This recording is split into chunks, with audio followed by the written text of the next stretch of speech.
problem with movements within Islam, then you must be an Islamophobe.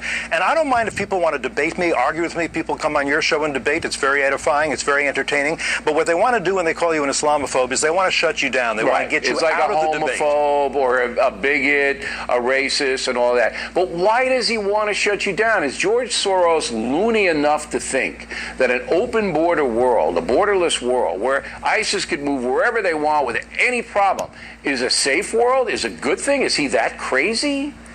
Apparently, there's even evidence to show that he looks upon the refugee crisis in Europe, and it's a terrible crisis, as an opportunity for him to further his ideas and his policies. And as you pointed out, in a Middle East that is melting down, where you have genocide taking place among Christian, Yazidi, and other communities, what he's doing is targeting the one open society in the whole region, and that's Israel. And it's particularly ironic that as he's pursuing what is a kind of McCarthyism, he is the founder of the Open Societies Foundation. How does an Open Society Foundation try to shut down debate, try to demonize and delegitimize Israel, and try to do all the kinds of things it's doing, like taking advantage of the refugee crisis? I think it's safe to say that by taking $13 million from George Soros, the Democratic Party has some explaining to do.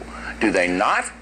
Look, imagine if the Koch brothers, I don't know them, and that if they tried to demonize groups on the right, groups on the left, because they were too soft on the Muslim Brotherhood. This would be a big story, it seems to me, in the liberal press. Why isn't it, as you suggest, why isn't this a story, except in conservative media, that you have George Soros pursuing these things? And yes, it is something that should be considered, since he is a huge supporter of all these left-wing causes, and yes, of Democrats. Well, he's the second biggest donor, I believe, at this point for the Democratic Party this election cycle.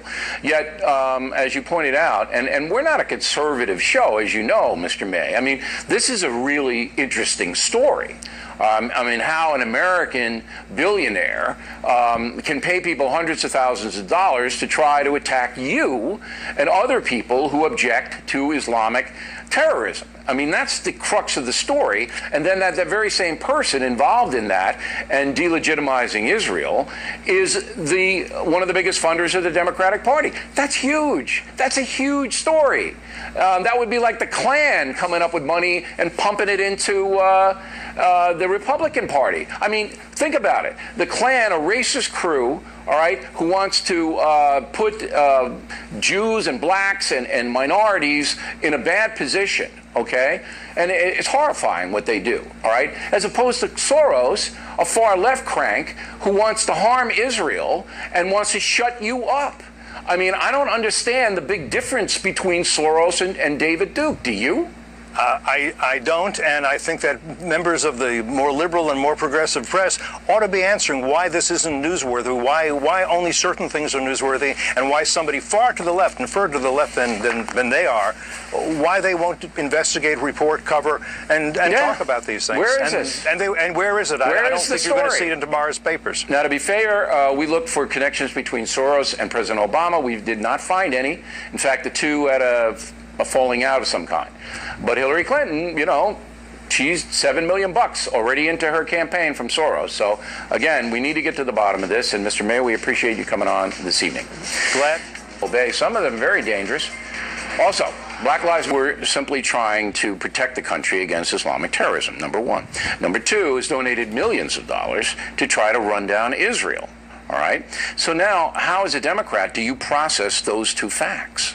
You know, look, if you look at the foundation, it is $13 billion in 33 years. That is an awful lot of money. It has gone an awful lot of places. When you're dealing with that amount of money, yes, it's going to go places that make certain people uncomfortable. But this is a Soros-directed. This is his philosophy. Absolutely. Now, the Democratic Party is accepting his money. Absolutely. Right? As the Republican Party would as well. Let's keep it with the Democrats, Doctor, with all due respect. All right?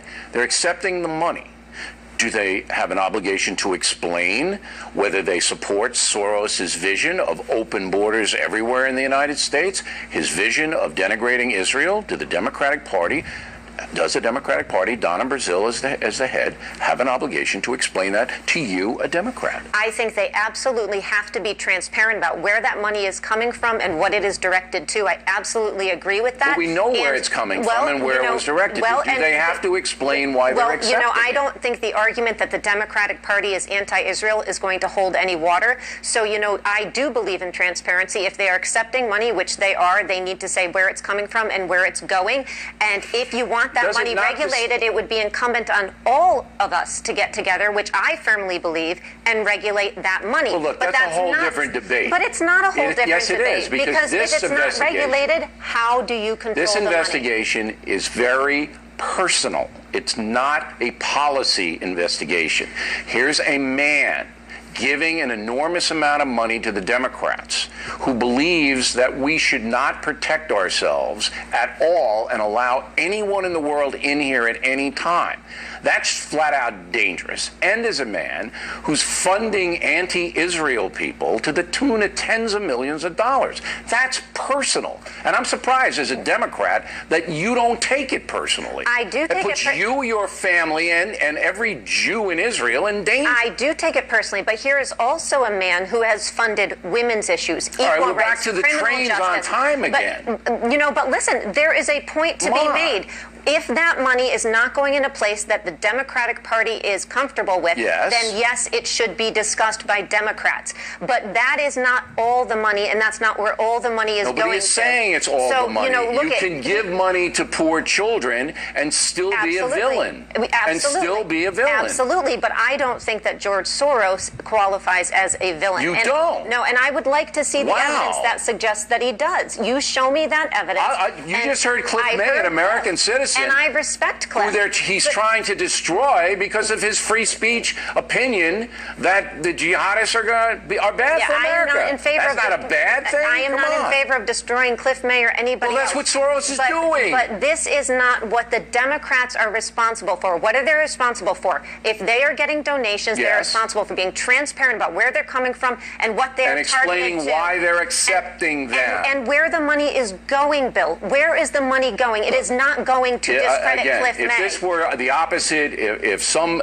guy, some kooky far-right person was giving this kind of money to the Republicans, this would be page one in every newspaper, and CNN would lead with it 24/7. I would say the same thing. But you know what? In terms of the media, it's after ratings. It's not after that.